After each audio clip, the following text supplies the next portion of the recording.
Friends, welcome to home season with love. எல்லோரும் சந்தோஷமாகவும் ஆரோக்கியமாகவும் இருக்கீங்க அப்படின்னு நான் நம்புகிறேன். சனிக்கிழமையே லாங் வீடியோ போடுறதாக தான் மினி விலாகில் சொல்லியிருந்தேன். பட் டைம் கரெக்டாக இருந்தது. ஸோ இன்றைக்கி எதிர்பாராமல் டைம் இருந்ததுனால டக்குன்னு ஒரு லாங் வீடியோவை போட்டாச்சு. ஆல்மோஸ்ட் 2 வாரம் ஆயிடுச்சா நம்ம இந்த மாதிரி ஒரு வீடியோவை போட்டு. சரி, இது ஒரு மினி விலாகோட கண்டினியூஷன் தான். உங்களுக்கு தெரியும், ஒரு நாள் போஸ்ட் பண்ணியிருந்தேன் இந்த மாதிரி ஊருக்கு கிளம்புறேன் அப்படின்ட்டு. ஸோ அந்த விலாகோட கண்டினியூஷன் தான் இந்த லாங் வீடியோவாக நான் போஸ்ட் பண்ணியிருக்கேன். திடீர்னு தான் கிளம்பினோம், நானும் பாப்பாவும் மித்துக்குட்டியும். போக வேண்டாம் அப்படின்ட்டு நினச்சிட்டு இருந்தேன். பட் ஹஸ்பண்ட் கம்பல் பண்ணி போயே ஆகணும் அப்படிங்கிறதுனால நாங்கள் ஒரு 9 o'clock அப்படிங்கும் போது வீட்டிலிருந்து கிளம்ப வேண்டியதாக இருந்தது. 9:45க்கு பஸ்ஸு. நைட்டுக்கு சிம்பிளாக ஒரு சட்னி. அது சதக் சட்னியா அப்படின்ட்டு நிறைய பேர் கமெண்ட்ஸில் போட்டிருந்தீங்க. என்ன சட்னின்னு எனக்கு தெரியாது. பட் ரெசிபி இன்ஸ்டாகிராமில் தான் பார்த்துருந்தேன். ஈஸியாக இருக்குதே அப்படின்ட்டு போஸ்ட் பண்ணியிருந்தேன். பட் முன்னே இந்த மாதிரி சட்னி நான் அரைச்சதில்லை. சரி, சிம்பிளாக ஒரு 3 இன்க்ரீடியன்ட்ஸ் வச்சு நம்ம பண்ணுறது தானே அப்படின்ட்டு அன்னைக்கு ஒரு ரெசிபியாக வ்ளாகில் ஷேர் பண்ணியிருந்தேன். அதுவும் இட்லி தான் நைட் டின்னருக்கு.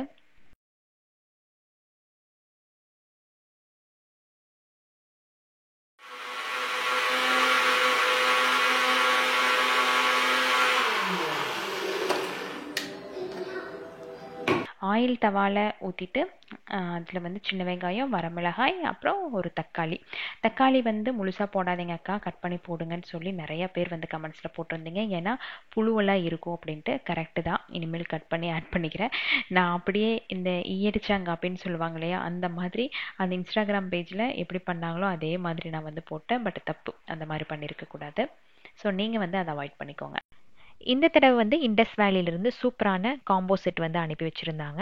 அதில் பார்த்தீங்கன்னா டர்போ குக் ட்ரிப்ளை ஸ்டெயின்லெஸ் ஸ்டீலில் 3 குக்வேர் செட் இருக்குது. Kadai, fry pan, milk pan, இது மூணுமே. ஸோ இது மூணுமே ரொம்ப நல்ல premium quality. 3 layer thick body இருக்குது. 100% toxin free, nonstick, induction and gas ரெண்டுலேயுமே நம்ம யூஸ் பண்ணிக்கலாம். நீங்கள் சொன்னால் நம்ப மாட்டீங்க, இது மூணுமே அவ்வளோ ஹெவியாக இருந்தது. நீங்கள் ஸ்டீல் கரண்டிகள் போட்டு யூஸ் பண்ணால் கூட இதில் ஸ்க்ராட்ச் எதுவும் இருக்காது. ஸோ அந்த ப்ராப்ளம் இல்லை. மெட்டல் ஸ்பூன் ஃப்ரெண்ட்லி கூட, scratch and rust resistant, premium quality. So எந்த ஒரு தயக்கமும் இல்லாமல் வாங்கிக்கலாம். இது 1.2 லிட்டர் கெப்பாசிட்டி இருக்குது. அடுத்தது ஃப்ரை பேன். இது 1.4 லிட்டர், 1லேருந்து 2 பேருக்கு நீங்கள் தாராளமாக சமைக்கலாம். 22 சென்டிமீட்டர் இருக்கும். அதாவது 8.6 இன்ச்சு, 0.87 கேஜி. ஸோ இதில் ஆம்லெட்டு, ஸ்டிர் ஃப்ரை எது வேணாலும் நீங்கள் பண்ணிக்கலாம். எதுவும் அவ்வளோ சீக்கிரம் ஒட்டாது. பட் நீங்கள் ஒரு சிம் ஃப்ளேமில் வச்சு பண்ணிக்கிட்டாலும் நமக்கு சேஃபர் சைடாக இருக்கும். அடுத்தது கடாய் நம்ம சொன்ன மாதிரி மூணுமே சூப்பராக நல்லா ஸ்ட்ராங்காக இருக்குது. காஸ்ட்டும் கம்மியாக இருக்குது. ஸோ உங்களுக்கு தேவைப்பட்டுச்சு அப்படின்னா இந்த காம்போ ஆஃபரை சூப்பராக நீங்கள் யூஸ் பண்ணி வாங்கிக்கலாம். நல்லா கெட்டியாக இருக்குது. எனக்கு அது ஒன்று தான் இதில் ஒரு பெரிய ப்ளஸ் பாயிண்ட்டாக தெரிஞ்சுது.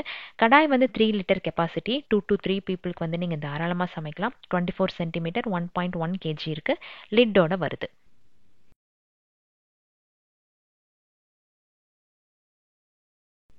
அடுத்தது multi purpose stainless steel steamer.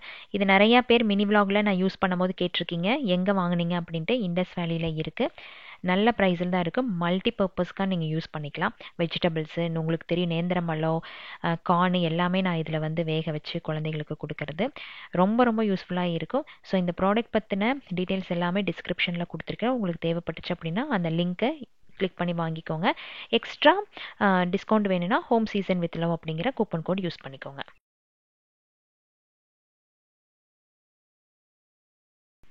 Night 9:45க்கு bus ஏறணும். காலையில் ஒரு 5 o'clock அப்படிங்கும் போது பொள்ளாச்சி வந்தாச்சு. பஸ் ஸ்டாண்டு வந்த உடனே அம்மா, அப்பா 2 பேர் வந்திருந்தாங்க. ஸோ 3 பேரும் அப்படியே சேஃபாக வீட்டுக்கு சேர்ந்துட்டோம். ஊருக்கு வந்தோம் அப்படின்னாலே ஒரு பாசிட்டிவிட்டி, ஒரு சந்தோஷம் இருக்கும் இல்லையா. அது காலையில் கொஞ்சம் ஏர்லியராக வந்துட்டோம் அப்படின்னாலே அந்த வெதர், அப்புறம் நம்மளோட சைல்ட்ஹுட் மெமரிஸ் எல்லாமே கண்ணுக்கு முன்னாடி நிற்கும். அது எவ்வளோ நாள் கழித்து ஊருக்கு போனாலுமே அது எப்போவுமே எவர் கிரீன் தான். பஸ்ஸில் சுத்தமாக தூக்கமே இல்லை. 11 மணி வரையில் சாருக்கு கதை சொல்லிவிட்டு விண்டோவில் வெளியெல்லாம் பார்த்துட்டு ஒரே ஜாலியாக இருந்தது. ஏன்னா செகண்ட் டைம் ட்ராவல் பண்ணுறான். பஸ்ஸில். சரி வீட்டுக்கு வந்துருவோம்ல 5 மணிக்கு, 5:13 போட்டால் கூட அட்லீஸ்ட் ஒரு 7 o'clock வரைக்கும் நல்லா தூங்கலாம் அப்படின்ட்டு நானும் ஹரிஷ்மிதா மித்ரன் 3 பேரும் பிளான் பண்ணியிருந்தோம். ஆனால் இந்த மித்ரன் இங்கே வந்த உடனே ஒரு நாள் தானே, நம்ம நைட்டு கிளம்பிடுவோம், அதனால இந்த டைம் வேஸ்ட் பண்ண மாட்டேன் அப்படின்ட்டு இறங்குனதுலேருந்து அந்த தூக்கத்திலேயே அப்படியே சுற்றிட்டே இருந்தான். ஸோ காலையில் ஒரு 7:30 அப்படிங்கும் போது பிரேக்ஃபாஸ்ட்டு எல்லாமே அம்மா ரெடி பண்ண ஆரம்பிச்சிட்டாங்க. கொஞ்சம் வந்து லெமன் கிடச்சிது அப்படின்ட்டு ஊறுகாய் போட்டு வச்சுருந்தாங்க. நல்லா ஊறினதுக்கப்புறம் பேக் பண்ணி தரேன், ஊருக்கு எடுத்துகிட்டு போ அப்படின்ட்டு. நான் அவ்வளோ வந்து ஊறுகாய் பிரியர் இல்லை, ரொம்ப ரொம்ப ரேராக தான் எடுத்துக்குவேன். பட் ஹஸ்பண்டுக்கு ரொம்ப பிடிக்கும். சரின்ட்டு சூப்பராக ஒரு டீ போட்டுட்டு அப்படியே மார்னிங் ரொட்டீனை ஸ்டார்ட் பண்ணியாச்சு. ஃபஸ்ட்டெல்லாம் இந்த சிறுவர் மலர் புக் வந்து வெள்ளிக்கிழமை வரும், நான் 10th படிக்கும் போது வரைக்கும். இப்போ மாற்றிட்டாங்கன்னு நினைக்கிறேன். ஏன்னா நான் உங்களுக்கு சொல்லியிருந்தேன் இல்லையா, புட்டு மாவு சாப்பிட்டே வெள்ளிக்கிழமை காலையில் இந்த சிறுவர் மலர் படிக்கிறதுல அப்படி ஒரு சந்தோஷம். வாரத்தில் அந்த வெள்ளிக்கிழமை வரதுக்காக வெயிட் பண்ணிட்டு இருப்பேன் அப்படின்ட்டு. பட் இப்போ வந்து சேஞ்ச் பண்ணிட்டாங்கன்னு நினைக்கிறேன். பட் அன்னைக்கு ரொம்ப நாள் கழிச்சு அந்த புக்கு பார்த்ததுல ரொம்ப சந்தோஷம். ஃபஸ்ட்டெல்லாம் பார்த்தீங்கன்னா வாரத்தில் ஒரு நாள் இங்கே இருப்போம், ஏதாச்சும் ஒரு சாக்கு சொல்லிட்டு ஊருக்கு வந்துட்டு போவோம், நானும் ஹஸ்பண்டு குழந்தையோட. மித்து பிறந்ததுக்கப்புறம் கொஞ்சம் வந்து கம்மியாச்சு. இப்போ பாப்பா வந்து 10th போனதுக்கப்புறம் சொல்லவே வேண்டாம். இந்த பொங்கலுக்கு நான் வந்தேன்னா அதுக்கு முன்னாடி பொங்கலுக்கு வந்துட்டு போனது, அது ஒரு வருஷம் கேப்பு. அப்புறம் பார்த்தீங்கன்னா இப்படி தான் ஒரு ஷார்ட் ட்ரிப் ஏதாச்சும் தேவைன்னா வந்துட்டு போகிற மாதிரி ஆயிடுச்சு. மற்றபடி வந்து ஒரு 4-5 நாள் இருந்துட்டு சந்தோஷமாக போகிற மாதிரி எல்லாம் சுத்தமாகவே இல்லை, டோட்டலி சேஞ்ச் ஆன மாதிரி ஆயிடுச்சு. போன தடவை அம்மா ஊர்லேருந்து எடுத்துகிட்டு வந்த செடிகள் எல்லாமே நல்லா வந்துருச்சு. சைடில் வந்து கொஞ்சம் பதவலாக இருக்குன்ட்டு நிறையா செடிகளை வந்து கட் பண்ணிட்டாங்க. ஏன்னா பாம்பு 2-3 வந்து உள்ளே பூந்துட்டுங்காட்டி அது உள்ளே இருந்தால் கூட தெரியாது. அது இந்த சம்மருக்கெல்லாம் சொல்லவே வேண்டாம். நம்மளோட கம்போஸ்ட் பின் இங்கே ஒன்று இருக்குது, அம்மா வந்து ஒன்று யூஸ் பண்ணிட்டு இருக்காங்கன்னு சொன்னேன் இல்லையா, அதுக்குள்ளே வந்து ஒன்று பூந்துருச்சு அப்படின்னு சொல்லிட்டு அது எடுக்கும்போது இந்த கம்போஸ்ட் பின் எல்லாம் உடஞ்சிருச்சுன்னு கூட சொல்லிட்டு இருந்தாங்க. ஸோ ஒரு சேஃபர் சைடுக்காக கொஞ்சம் செடிகள் எல்லாத்தையும் வந்து சைடில் கம்மி பண்ணி வச்சாச்சு. நம்ம தோப்புல வந்து பாம்பு ரொம்ப ஜாஸ்தி. இந்த மித்துக்குட்டி சும்மாவே இருக்காது, எங்காச்சும் சுத்திட்டே இருக்கும். எனக்கு அதே பயம். நம்ம கண்ணுக்கு தெரியல அப்படின்னா வீட்டை சுத்தி சுத்தி விளையாண்டுட்டே இருப்பான். பட் பாம்பு வந்து ஃப்ரீக்வெண்ட்டாக பார்த்துட்டே இருக்கலாம். ஒரு என்ன சொல்றது, நம்ம வீட்டில் வளர்த்துற நாய்க்குட்டி ஆட்டம் இங்கே ஒன்று போகும் அங்கே ஒன்று போகும் அந்த மாதிரி. கொஞ்சம் இந்த சம்மர்ல எல்லாம் வந்து நிறைய வரும். அது சுற்றியும் பார்த்தீங்கன்னா தோட்டம் தானே இருக்கு, அதனால ஏதாச்சும் ஒரு வழியில வந்து நம்ம கண்ணில் பட்டுரும். எங்க போனாலும் இவனுக்கு ஒரு ஜாலியெல்லாம் இருக்காது. ஊருக்கு வந்துட்டோம் அப்படின்னா அது எப்படிதான் ஒரு சந்தோஷம் வருமோ, காலையில சீக்கிரமா எழுந்திருச்சுக்கோ, அதே ப்ரஷ் பண்ணிக்கோ, செம்ம மூட்ல இருப்பான். நாம வந்து எதுக்குமே ஃபோர்ஸ் பண்ண வேண்டிய அவசியமே இல்லை. அவனா எல்லா வேலைகளுமே செஞ்சுருவான், அவனே சாப்பிட்டுக்குவான், அந்த மாதிரி ஒரு குஷி. அவ்வளோதான். ப்ரஷ் பண்ணிட்டு அப்படியே சார் வந்து ஒரு பாலை குடிச்சிட்டு கிளம்புனாரு அப்படின்னா நல்லா ஒரு சுற்று சுற்றிட்டு எப்படியும் ஒரு 1 மணி நேரம் கழிச்சு தான் வீட்டுக்குள்ளே வருவான். அப்பா கூட வண்டி ஏறினா ஃபுல் சுத்தலாக தான் இருக்கும். பாப்பா வந்து இதுக்கு நேர் ஆப்போசிட். எந்த ஒரு பிடிச்ச இடத்துக்கு கூட்டிகிட்டு போனாலும் அவ இஷ்டத்துக்கு தான் எழுந்திரிப்பா, அவ இஷ்டத்துக்கு தான் கிளம்புவா அந்த மாதிரி. ஸோ எப்போவுமே நாங்கள் எல்லாம் குளிச்சுட்டு நாங்கள் ரெடி ஆகிட்டு ஒரு 1 மணி நேரத்துக்கு முன்னாடி ஹரிஷ்மிதாவை கிளம்ப ஆரம்பிக்க சொன்னாதான் மேடம் வந்து அட்லீஸ்ட் ஒரு 1.5 மணி நேரத்தில் கிளம்பி வந்து நிற்பாங்க. அதனால அவள் பாத்ரூம்குள்ளே போயிட்டா அப்படின்னா நாங்கள் யாருமே வந்து ரெடியாக முடியாது அப்படின்ட்டு நாங்களாம் கிளம்பிட்டு அதுக்கப்புறம் தான் மேடமை வந்து எழுப்பியே விடுவோம்.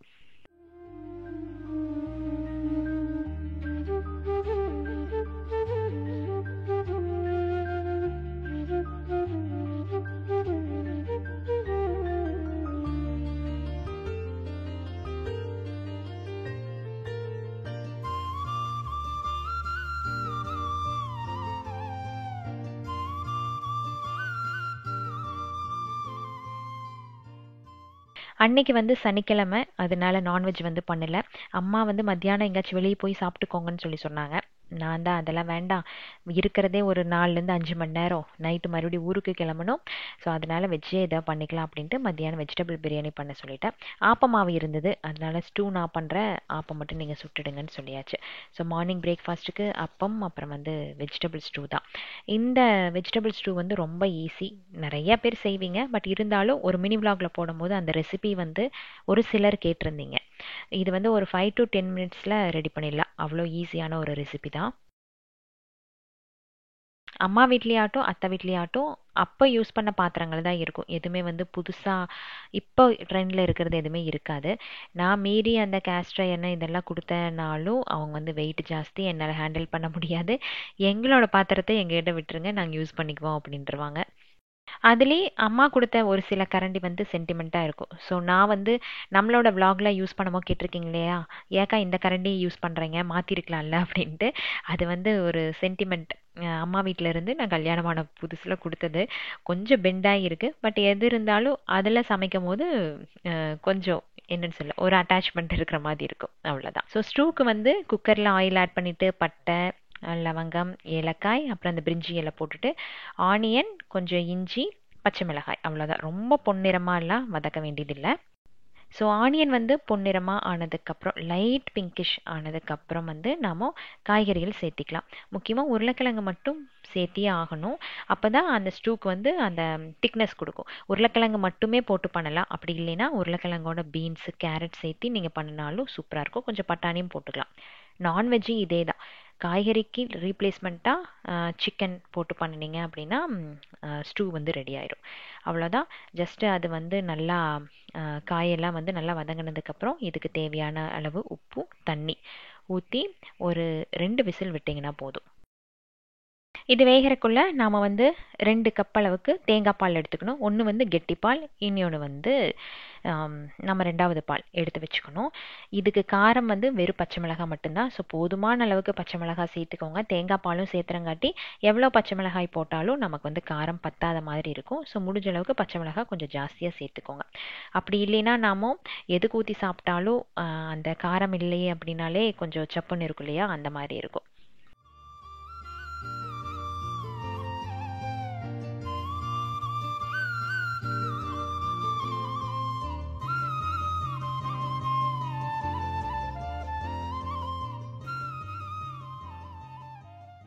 அன்னைக்கு வந்து நம்ம ஊரில் நோன்பு, தேர் வந்து இழுத்துட்டு வராங்க அப்படின்ட்டு அப்பா அவனை கூட்டிகிட்டு போய் காட்டிட்டு வரலான்னு போனாங்க. அவனுக்கு தேரெல்லாம் என்னன்னு தெரியல. ஸோ போய் பார்த்துட்டு மாலை வாங்கிட்டு வந்திருந்தான் சாமி கிட்ட இருந்து. ஸோ வந்ததுக்கப்புறம் உடனே பசி, எப்பவும் போல தான் மவுண்டைன் தோசை வேணுன்றாங்கள, சரின்ட்டு ஒரு கீ தோசை ஊற்றி கொடுத்தாச்சு. சைட் டிஷ் எதுவும் வச்சு சாப்பிடாது, மவுண்டைன் தோசைக்கு அப்படியே சாப்பிட்டுக்குவான். காலையில் வெறும் ப்ரஷ் மட்டும்தான் பண்ணுச்சு. குளிக்காமல் ஒரு பட்டை போட்டாச்சு, சாமி கும்பிட்டாச்சு, எல்லா வேலையும் பண்ணியாச்சு. குழந்தைகளுக்கு வந்து அது பார்க்கக்கூடாதுன்னு சொல்லுவாங்க. பட் இருந்தாலும் அவனை பார்க்கும்போது எனக்கு காமெடியாக தான் இருந்தது. விரதம் இருந்து சாமி கும்பிட்றவங்க எத்தனை பேர் இருக்காங்க, நீ பாட்டு அசால்ட்டாக போய் சாமி கும்பிட்டு வந்திருக்கியே அப்படின்ட்டு. நம்ம என்னதான் வீட்டில் வந்து நெய் ஊற்றி தோசை சுட்டு கொடுத்தாலும் அவனுக்கு ஏ டு பியில் ஒரு தடவை சாப்பிட்ட டேஸ்ட் வந்து வரவே இல்லை. எப்போ தோசை சுட்டு கொடுத்தாலும் அதை மோந்து பார்ப்பான், இது வேற மாதிரி இருக்கே வேற மாதிரி இருக்கேன்னு. மேபி அந்த கீ வந்து டேஸ்ட் டிஃபர் பண்ணுதுன்னு நினைக்கிறேன். ஸோ ஸ்டூ வந்து நம்ம வேக வச்சு எடுத்ததுக்கப்புறம் லைட்டாக அந்த உருளைக்கிழங்கு மட்டும் மேஷ் பண்ணிவிட்டு நம்ம ஃபஸ்ட்டு 2வது தேங்காய் பால் அதில் ஊற்றி நல்லா கொதிக்க விட்டுணும் ஒரு 4 to 5 minutes. அதுக்கப்புறம் நல்லா கெட்டியானதுக்கப்புறம் ஃபஸ்ட்டு தேங்காய் பால் ஊற்றிட்டு அது கூட கருவேப்பிலை கொஞ்சமாக இறக்கும் போது தேங்காய் எண்ணெய் சேர்த்து இறக்கிட்டோம்னா ஸ்டூ வந்து ரெடி. ஆக்சுவலாக பார்த்தீங்கன்னா சாயங்காலம் ஒரு ஃபங்க்ஷன் இருந்தது பொள்ளாச்சியில். ஒரு 2 மாதத்துக்கு முன்னாடி அவங்க வந்து சொல்லியிருந்தாங்க.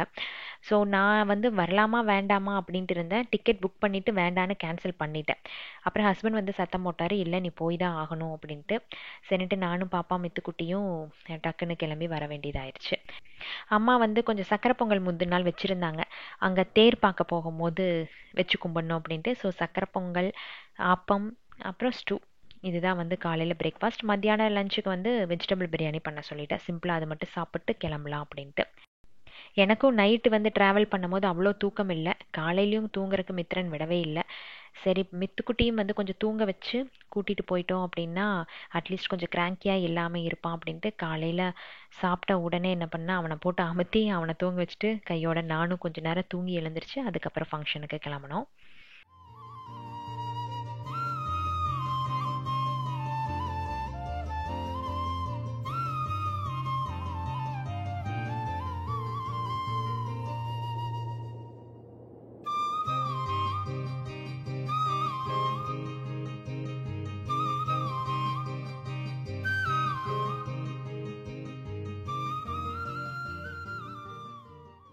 பொள்ளாச்சியில் வந்து 2025க்கான மகளிர் தினத்துக்காக சில விருதெல்லாம் வந்து கொடுத்தாங்க. அதில் நம்மளையும் வந்து செலக்ட் பண்ணியிருந்தாங்க. நான் கால் பண்ணும் போதே அவங்ககிட்ட சொன்னேன், நான் ஒன்றும் பெருசாக எதுவும் பண்ணலை, எனக்கு வந்து இந்த அவார்டு கொடுக்க வேண்டாம் அப்படிங்கிறத நான் ஓப்பனாக அவங்க கிட்ட சொன்னேன். பட் அவங்க கேட்கவே இல்லை. கண்டிப்பாக மேடம் வந்து தான் ஆகணும், அந்த அவார்டு வந்து வாங்குறதுக்கு வந்து தான் ஆகணும் அப்படிங்கிற மாதிரி சொல்லிட்டாங்க. நாம் ஏதாச்சும் ஒரு உபயோகமாக பண்ணியிருந்தா நமக்கு அந்த அவார்டு கொடுக்கறதுல பெருமையாக வாங்கிக்கலாம். பட் நாம் எதுவும் பண்ணல. அந்த ஒரு இது இருந்துகிட்டே இருந்தது மனசில். நான் ஹஸ்பண்ட்கிட்டையும் சொன்னேன், இந்த அவார்டெல்லாம் நான் எதுக்கு வாங்கணும், நாம் என்னங்க பண்ணிட்டோம் அப்படின்ட்டு. பட் அவரெல்லாம் வந்து ரொம்ப மோட்டிவேட் பண்ணி பேசினாரு. ஏதோ ஒன்று இல்லாமல் உன்னை கூப்பிட மாட்டாங்க, நீ போயிட்டு வா, இதெல்லாம் வந்து உனக்கு கிடைச்ச ஒரு பெரிய விஷயம். ஸோ எதையும் வந்து மிஸ் பண்ணக்கூடாது, நீ போயிட்டு வரணும் அப்படின்னு சொல்லி ரகலை பண்ணி அவர் அனுப்பி வச்சிருந்தாரு. பொள்ளாச்சியில் வந்து சரோஜினி மஹாலில் நடந்துச்சுன்னு நினைக்கிறேன். கரெக்டாக எனக்கு இப்போ மண்டபம் பேர் வந்து ஞாபகம் இல்லை. ஸோ இது வந்து வருஷம் வருஷம் நடக்கும். கிட்டத்தட்ட ஒரு 15 இயர்ஸாக வந்து பண்ணிகிட்ருக்காங்க.